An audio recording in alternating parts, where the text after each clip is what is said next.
Today I want to talk about Keshawn Lawrence, who has committed to the University of Oklahoma, and all that's coming up after the bumper. Don't be cornering me. Hold up. Time.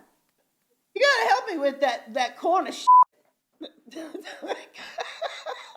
What's up, kidfolk? It's RJ Young. I am not on a step mill. Consider hitting the like and subscribe button because I upload a video every single day. It's always college football related, sports related. We have a good time. Today, the Volunteers have volunteered another to the University of Oklahoma. Keshawn Lawrence becomes the second University of Tennessee volunteer to transfer or commit to transfer to the University of Oklahoma following Wanya Morris. And as I was telling y'all then, this was not the end of the road for Tennessee Volunteers choosing to transfer. Who knew that Oklahoma was going to get two in 1 month?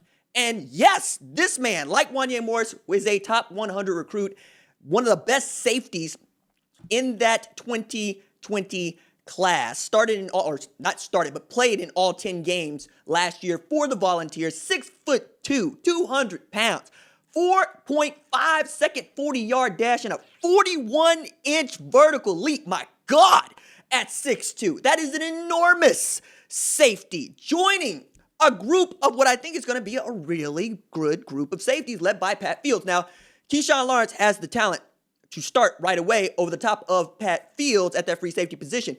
However, for 3 years, people counted out Pat Fields. And for 3 years, Pat Fields has been leading the Sooners on defense and been one of the best captains I've ever seen in recent memory. Quite literally, the Tulsa man is standing up.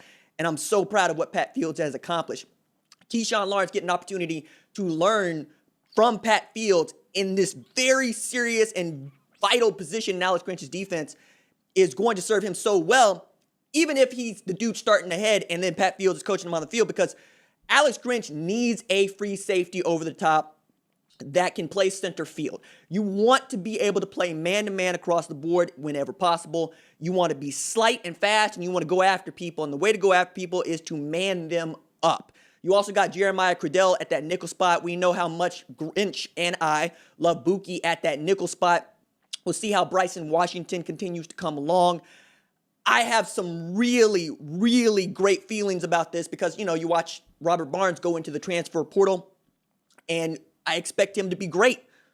But you needed to go and fill that spot, and you filled it with what I think is a capable defender in Keshawn Lawrence. But thinking about this secondary for Oklahoma and how it has been a bugaboo in the last couple of years, because this is a defense that finished number 15 in the SP+. So don't hit me anymore with the Oklahoma don't play defense. The Big 12 don't play defense. You sound stupid now saying that, because all they did last year was play defense, and they returned one of the best edge players in all of college football, returning in Nick Bonito, 7.5 sacks last year. We asked the question, who was going to pick up for the loss of Jalen Redmond on that defensive line? Nick Bonito makes the leap after coming up big last year, 2019, OU Baylor. The best game that I've ever seen, period, from Oklahoma.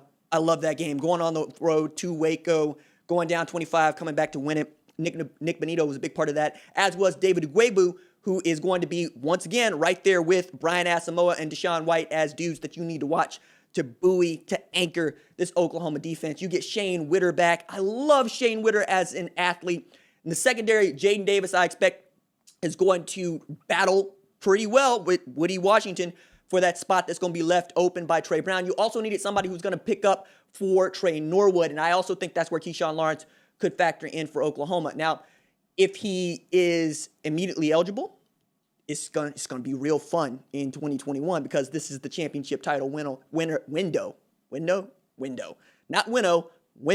for Oklahoma with Spencer Rattler at quarterback. There's still a question of whether or not Oklahoma goes into the portal to get a running back. Talked a little bit earlier today about Eric Gray. Hadn't been extended an invitation yet, but depending on what happens with Kamara Wheaton, that could happen. Kamara Wheaton's got till next week to sign on the dotted line. Bama fans going fake news here. Oklahoma fans saying if it's fake news, then what you doing in the comments talking about how it's fake news. If it didn't bother you, you wouldn't be here in the first place. Kind of what I'm getting at, man. Rent-free in your head on this recruiting stuff. Plus, Alabama losing Charles Huff, running backs coach, as head coach at Marshall, inserting Robert Gillespie. Robert Gillespie going to have to giddy up and get after it, because you got the commitment, but now you got to keep the commitment in the boat. Meanwhile, Oklahoma getting better in January with Wanye Morris. My God, his mama has got a song coming, right? Some of y'all know a song from mama. Some of y'all don't. Some of y'all need to be up on your Wanye Morris. Some of y'all need to understand what I'm getting at over here. Anyway, the key, Keshawn Lawrence, also going to be in that defensive backfield. Another thing that I would like to add there is this dude starred at Innsworth in Nashville, Tennessee. So for him to be leaving the state, I think is tremendous for Oklahoma. And OU has been going into Tennessee to go get recruits here of late. Like Woody Washington comes to mind, but also in there, a dude that I expect to have a very big year in 2021 is Reggie Grimes, right? Reggie Grimes coming out of Brentwood. Reggie Grimes was a dude that you got to do a battle with, right? Tennessee. Oklahoma, Tennessee, get this Bud and rivalry going up.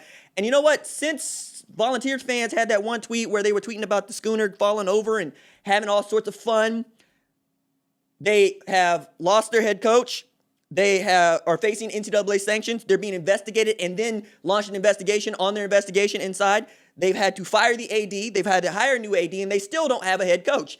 Meanwhile, the portal giveth. The portal taketh away.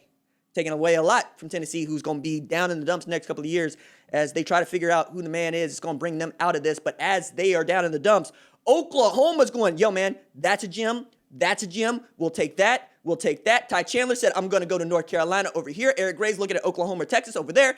Wanye Morris said, no, give me to OU. Keshawn Lawrence said, give me to OU. If you were draft eligible, you're saying, get me out of here. Henry Tuoto also saying, get me the hell up out of here. Like, who's left at Tennessee is becoming a big question. And, ahead of signing day, yikes, right? Because now at least you know what your needs are because dudes are committing to transfer. I'm really excited about that Oklahoma defense. I love the idea of that defensive line coming back. Sands, Ronnie Perkins. I think Jalen Redmond is supposed to be back. I expect him to be back. And then Isaiah Thomas is going to be there. Perrion Winfrey's going to be there. Josh Ellison's going to be there. Oklahoma has no excuses not to get back to the playoff this year and not to chase the national championship. And Keshawn Lawrence has to know that. And Oklahoma, it just got better at safety. You got to love what you see there. You just got to love what you see there. You lose Trey Norwood, you lose Robert Barnes, but you still got Pat Fields, Larry Turner Yell, and then you get to add Major Key, to the backfield, along with, Kendall Dennis. He going to be growing up. He going to be coming on. You know what? I can't wait to see Jamal King, right? Jamal Morris. I can't wait to see the King playing at that linebacker position because I've been high on him as a strong safety, but he outgrew the position. A la, one Ryan Jones. Lots of moving and shaking. Like, I could talk Oklahoma defense all day, and I'm sure there's a lot of people that would like me to do that here on this channel. It's a tough day on the channel for the RJ doesn't care about Oklahoma fans. So just, where y'all at? Haven't heard from y'all all day today. 3 videos. Oklahoma football. What's up? Deuces.